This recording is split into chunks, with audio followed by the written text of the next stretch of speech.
Have you ever had your revenue flatline, your biggest customer walk, and perhaps your co-founder vanish all on the same quarter? Suddenly your cash balance isn't just numbers on a screen. It's a bomb strapped to your chest and it's ticking louder every day. That's where 9 out of 10 founders fold. But you're here, so you're not the 9, you're the 1. You're here to forge an ironclad mindset. And this isn't motivation. It's the mental blueprint that I use to build a 9-figure revenue company from my garage. These are 5 steps to turn setbacks into leverage and pain into personal progress. And if you stay to the end, I'm gonna give you a final bonus, the one tool that will make you unshakable in any market whatsoever. So let's dive in together. Step number 1, most founders don't lose their company because of their competition or their market. They lose it because they quietly surrender the wheel. They let conditions, what's in the inbox, what the economy says on the news, or what other people expect, that drives the direction of their business. But there are really only 2 ways to run your life and your company. You either live by control or you live by accident. When you live by control, you realize something simple. Your thoughts shape your feelings, and your feelings shape your actions, and your actions shape every single result in your life. That's a straight chain of cause and effect. When you live by accident, it's the exact inverse of that. Your inbox decides your priorities. The news cycle decides your energy, and other people's moods decide your day. Then you start drifting onward in life. Now, here's what separates durable founders from fragile ones. When the storm hits, weak minds start chasing weather reports. They get lost in prediction, panic, and even excuses. But the strong minds, they build roofs. They take action in the one place where they always have leverage. It's that thing that's in their own control. So how do you seize the wheel? Let me give you 3 founder moves that will put you back in the control seat in your life. First, you've got to own your inputs. You can't control revenue in a single day, but you can control the behaviors that create and stimulate revenue. So define the things that you do daily. It could be your sales prospecting, customer conversations, or the products that you're shipping. Then track them in public with your team. Behavior compounds when it's measured. Second, shrink the battlefield in your life. Stop trying to fight on 10 fronts at once. Work in 90-minute blocks, one priority per block. I just heard a story about Bill Ackman, the billionaire, and he said when he lost $4 billion and was going through a painful divorce, he started thinking about what was the one small micro task he could do every single day that he would feel good about himself when he went to bed after he did it. That small mindset shift turned his life around and helped him dig out of a multi-billion-dollar hole. So turn off your notifications, no distractions. Focus turns on overwhelming progress in micro decisions, not macro. That's going to give you the fuel to get to the next day in your life when the times are dark. And then third, decide like you're a founder. Your calendar is your real set of values. If something matters, it gets scheduled. If it's not on the calendar, it doesn't exist. Now, that simple discipline is going to prevent you from drifting more than any online guru speech ever will. So here's the takeaway. When you seize the wheel in your life, your momentum starts to return again. That feels good. At first, it's going to be inches. Then it's going to be miles. And once you feel that momentum, your confidence is going to grow because you're no longer a passenger of conditions. You're the driver of your own outcomes. Step number 2, and I wish someone had told me this 10 years ago, but hope is not a plan. Cause is a plan. So every single result in your company comes from something upstream.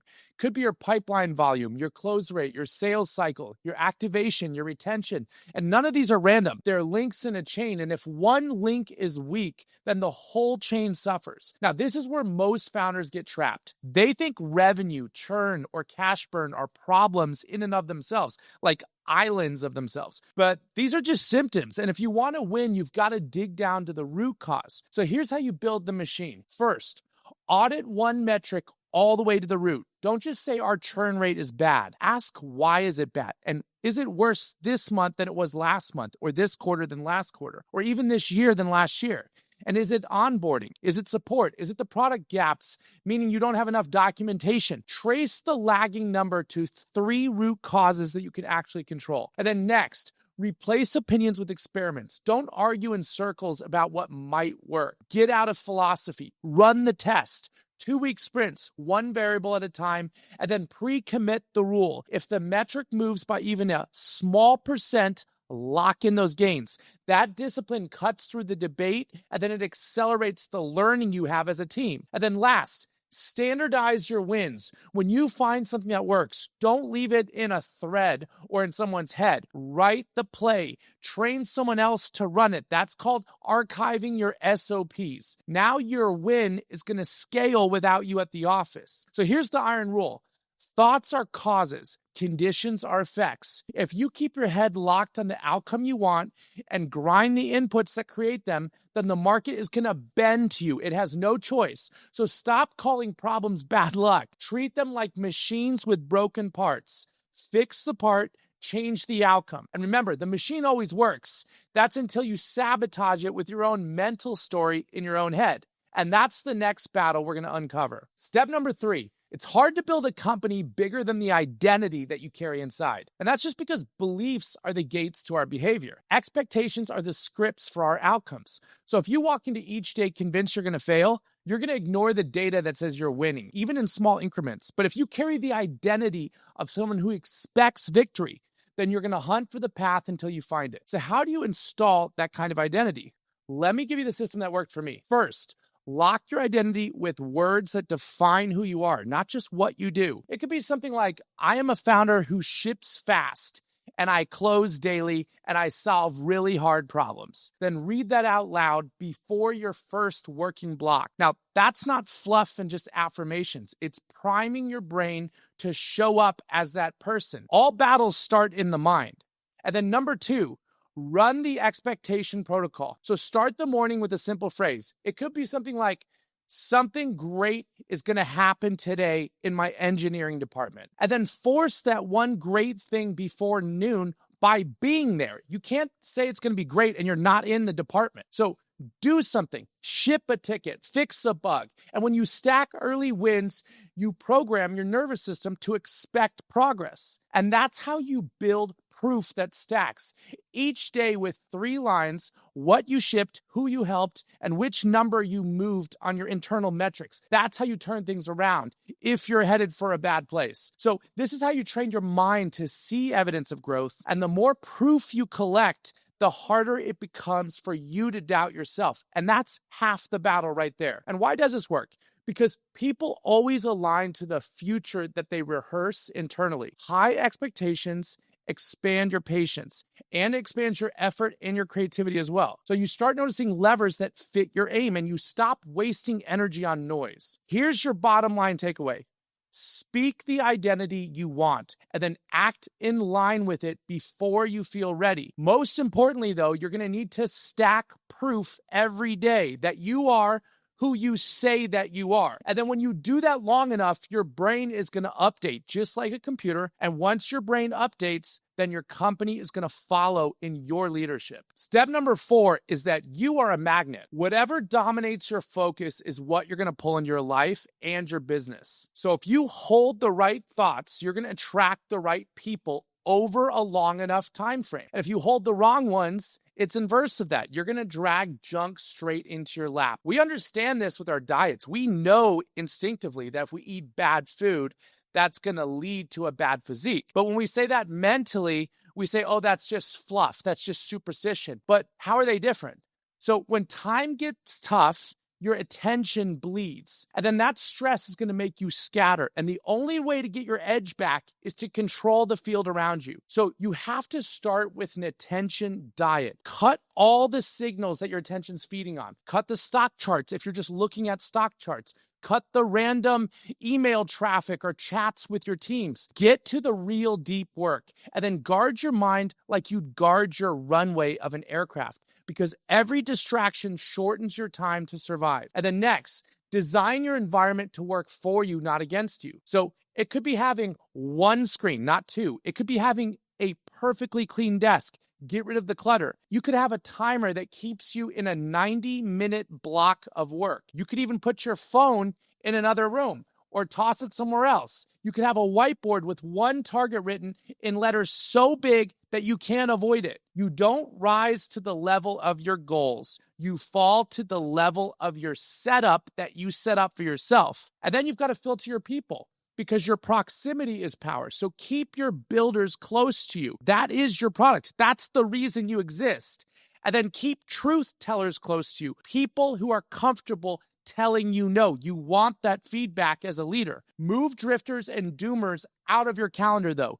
Get those people out of your life like a cancer. You'll never stay focused if the people around you are unfocused. And remember, what you reinforce in your environment compounds. So focus doesn't happen by accident. You're going to have to design it like an artist. So when you shape your field, it shapes around you. Build the right focus, and you're going to start attracting the customers, the talent, and the capital that match the signal you broadcast. And once your field is locked in, we weld it all together into something that can never crack under pressure. Step number 5, and a lot of you are going to hate hearing this, but the company always mirrors the founder. Think about Apple computers. When Apple was failing, Michael Dell famously said when they asked him what he would do at the company, he said he would shut it down and return the money to the shareholders. But Steve Jobs came back and he fixed it. It wasn't Apple that magically found its mojo. It was Steve who turned it around. So when you fix the founder, the company follows. It doesn't work the other way. An ironclad mind isn't hype. And it's not about walking on fire or shouting affirmations. It's a system, a discipline, and clarity. And then it's resilience that you've woven in your days so that no external force can knock you off your mission. So here's the systems I run. Every morning starts with the war map.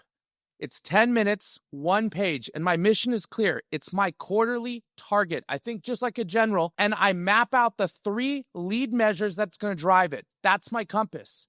Then I get a win before noon. It could be closing a sale or shipping a feature to production, meaning my product is out. It's not in concept. It's not with the design team. It's out in the hands of the customers. The first victory sets the tone for the entire day. Then after that, it's reps. Do the thing you want to avoid. So if that's raising the price, do it then. If it's saving those churned accounts, do it then. If it's calling your creditors, getting extensions, that's the time to do it, not earlier. The pain you face today prevents the chaos that you're going to face tomorrow. So next is your feedback loop. Look at one number that moved on your dashboard. Ask what caused it, and then adjust tomorrow's inputs. This is cause and effect, and it's how machines get stronger. This is how we train AI. Finally, I want you to hold the recovery floor. Map out your non-negotiables. Get a real sleep window, a sweat session in every day, even if it's just walking 5,000 to 10,000 steps without headphones. That's how you get your great ideas. Burnout kills more companies than competition ever will. So this is how you weld together an ironclad mind. It's inner alignment, and that creates outer results. And when your thoughts, your calendar, and your behaviors are in sync, then the company has no choice but to follow you in your personal ascent. So let's bring it all home. Step 1. You got to get the wheel in your hands. Step 2, you got to turn your results into machines, systems. Step 3, install a winner's identity. Then step 4, shape the field to reinforce your aim. And last, weld it all into an ironclad system that's unbreakable. You can run this playbook in any storm. It doesn't require perfect conditions. It requires a decision from you. And if you make that decision, you become the founder who doesn't just survive chaos, you turn it into leverage and personal momentum. And just by starting now, you're going to be further ahead. Most entrepreneurs never master these 5 mental laws. They quit when the pressure gets heavy. But you just sat through the whole blueprint step by step on how to build an ironclad mind that bends chaos into momentum. So now it's on you. Tell me, are you going to drift like the 9 out of 10 founders who fold? Or are you going to take the wheel and run the system every day until it's wired into your DNA of your organization? If this gives you any clarity or value, then don't just walk away. Crush that subscribe button right now, because this is the channel where I drop the playbooks that I've used to build my own tech empires. And I'm not slowing down anytime soon. So hit subscribe and click right here to watch my last video, and I'll see you in the trenches.